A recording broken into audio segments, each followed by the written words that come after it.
एक अदद सरकारी नौकरी मिडिल क्लास परिवार के लिए महज नौकरी भर नहीं होती, उसकी उम्मीदों की आखिरी किश्त होती है। इसमें किसी माँ के बिके हुए कंगनों की कीमत छिपी होती है तो किसी पिता के ओवर टाइम में बहे पसीने का एक एक कतरा।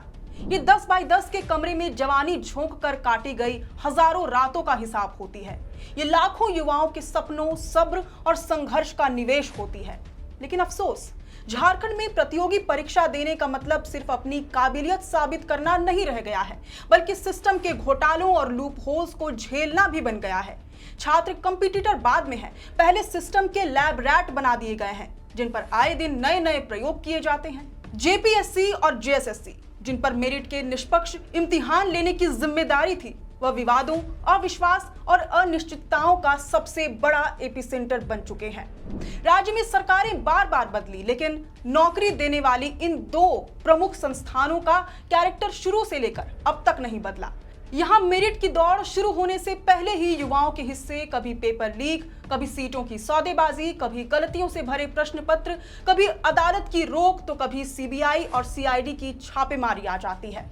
ये सिर्फ प्रशासनिक नाकामी नहीं है, ये सरकारी नौकरी की आस में पूरी उम्र झोंक देने वाली पीढ़ियों के भरोसे की हत्या है। सवाल सीधा है, इन हालात का जिम्मेदार कौन है? क्या झारखंड बनने के बाद कोई ऐसी प्रतियोगी परीक्षा आपको याद है जो बिना विवाद के पूरी हुई हो? कभी पेपर लीक, कभी मॉडल आंसर की में दर्जनों गलतियां, कभी ओएमआर पर सवाल, कभी मेरिट लिस्ट विवाद, कभी परीक्षा रद्द, कभी अदालत की फटकार। आखिर ये सिलसिला कब थमेगा? गलती हर संस्था से हो सकती है, लेकिन जब गलती ही पैटर्न बन जाए तो उसे गलती नहीं, सिस्टम और गवर्नेंस की नाकामी कहा जाता है। अब जरा ताजा मामला देखिए। जेएसएससी ने मई 2025 में टीडीपीएल नाम की कंपनी को अनियमितताओं और गोपनीयता में गंभीर चूक के कारण ब्लैकलिस्ट कर दिया। फिर वही कंपनी राज्य की सबसे प्रतिष्ठित जेपीएससी सिविल सेवा परीक्षा कराने पहुंच गई। आखिर कैसे और क्यों? इस एजेंसी से राज्य के किस रसूखदार का याराना है? क्या जेएसएससी और जेपीएससी के दफ्तरों के बीच इतना फासला है कि एक ब्लैकलिस्टेड कंपनी की जानकारी तक नहीं पहुंची? आखिर उस फाइल पर हस्ताक्षर किसने किए जिसमें इस एजेंसी को परीक्षा के लिए प्रश्न पत्र बनाने से लेकर रिजल्ट जारी करने के पूरे प्रोसेस के सभी 8 संवेदनशील असाइनमेंट सौंपे गए? उसकी पात्रता किसने जांची? रिस्क असेसमेंट किसने किया? अगर काली सूची में दर्ज एजेंसी दोबारा इतनी महत्वपूर्ण जिम्मेदारी हासिल कर लेती है तो ये पूरे सिस्टम की नाकामी है।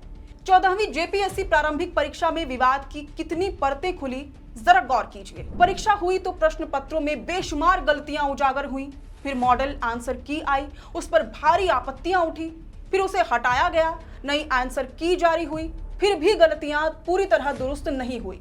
रिजल्ट आया तो कट ऑफ का कुछ अता पता नहीं, ओएमआर पर सवाल खड़े हुए, मेरिट लिस्ट पर सदस्यों ने सिग्नेचर तक नहीं किए और अब मामला सिर्फ विवाद का नहीं, आपराधिक जांच का बन चुका है। पहले सीआईडी ने जेपीएससी और परीक्षा कराने वाली एजेंसी के दफ्तरों पर छापेमारी की। कंप्यूटर जब्त हुए, सर्वर जब्त हुए, हार्ड डिस्क, ओएमआर रिकॉर्ड और डिजिटल डेटा जब्त हुआ। फॉरेंसिक जांच शुरू हुई और अब उसी जांच के आधार पर एफआईआर दर्ज हो चुकी है। झारखंड प्रतियोगिता परीक्षा अधिनियम और भारतीय न्याय संहिता की विभिन्न धाराओं के तहत मामला दर्ज हुआ है। जेपीएससी की उप परीक्षा नियंत्रक समेत एजेंसी से जुड़े 5 लोगों को गिरफ्तार कर न्यायिक हिरासत में भेजा जा चुका है। फिलहाल खबर यह भी मिल रही है कि जेपीएससी के पूर्व अध्यक्ष एल खियांगते के कांके रोड स्थित आवास पर सीआईडी की टीम पूछताछ के लिए पहुंची है। कार्रवाई के दौरान सीआईडी के साथ पुलिस बल भी मौजूद रहा। टीम मामले से जुड़ी दस्तावेजों और अन्य रिकॉर्ड की जांच भी कर रही है। बीते 21 जुलाई की रात को सीआईडी की छापेमारी के बीच जेपीएससी के चेयरमैन एल खियांगते ने अपने पद से इस्तीफा दे दिया था। 22 जुलाई को राज्यपाल ने उनका इस्तीफा मंजूर कर लिया। जाहिर है अब ये मामला सिर्फ प्रशासनिक लापरवाही का नहीं, संभावित आपराधिक जवाबदेही का भी बन गया है। दोषी कौन है, इसका फैसला अदालत करेगी, लेकिन सवाल इससे भी बड़ा है। सवाल इसलिए भी बड़ा है क्योंकि इसकी सबसे बड़ी कीमत फिर छात्रों को ही चुकानी पड़ रही है। जिस 14वीं जेपीएससी मुख्य परीक्षा की तैयारी में हजारों अभ्यर्थी दिन रात जुटे थे, उसे अब अगले आदेश तक स्थगित कर दिया गया है। सिर्फ मेंस ही नहीं, आयोग ने अपने परीक्षा कैलेंडर में शामिल निकट भविष्य की सभी परीक्षाएं भी फिलहाल टाल दी हैं। यानी जिन युवाओं का इस विवाद से कोई लेना देना नहीं, उन्हें भी उसी सिस्टम की नाकामी की सजा भुगतनी पड़ रही है। सिविल जज भर्ती प्रक्रिया सालों तक अदालतों में उलझी रही। एपीपी भर्ती की प्रक्रिया पहले से अधर में है और अब एक और बड़ी भर्ती अनिश्चितता के गर्त में चली गई। आखिर झारखंड में कोई भी भर्ती प्रक्रिया बिना विवाद, बिना जांच और बिना ग्रहण के पूरी क्यों नहीं हो पाती? कल भाजपा ने जेपीएससी का घेराव किया, कुल कोई और करेगा। परसों शायद छात्र अकेले सड़क पर उतरेंगे। राजनीति बदलती रहेगी, सरकारें भी आती जाती रहेंगी, लेकिन अगर जेपीएससी और जेएसएससी का चरित्र नहीं बदला तो सबसे बड़ा नुकसान किसी राजनीतिक दल का नहीं होगा, नुकसान झारखंड के लाखों युवाओं का होगा। एक कड़वा सच और, जेपीएससी की स्थापना से लेकर आज तक चेयरमैन से लेकर मेंबर्स तक की नियुक्तियों में उनकी राजनीतिक निष्ठाओं, पहुंच और रिश्तों को तरजीह दी जाती रही है। जब आयोग का नेतृत्व ही राजनीतिक वफादारी और रसूख के आधार पर तय होगा तो ऐसे आयोग से निष्पक्षता, पारदर्शिता और ईमानदारी की उम्मीद का प्रतिशत कितना होगा? क्या कोई है जो इन गिरफ्तारियों, इन स्थगित परीक्षाओं और युवाओं के टूटते भरोसे की नैतिक जिम्मेदारी लेने को तैयार है?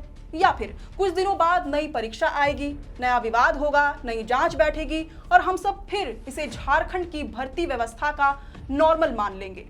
जैसे अब इस पूरी रिपोर्ट पर आपकी क्या राय है, ये हमें कमेंट करके जरूर बताएं।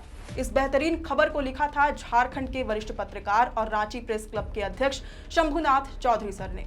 आप देख रहे थे द फोर्थ पिलर। मैं हूं अंशु, कैमरे के पीछे हैं सहयोगी विकी। शुक्रिया।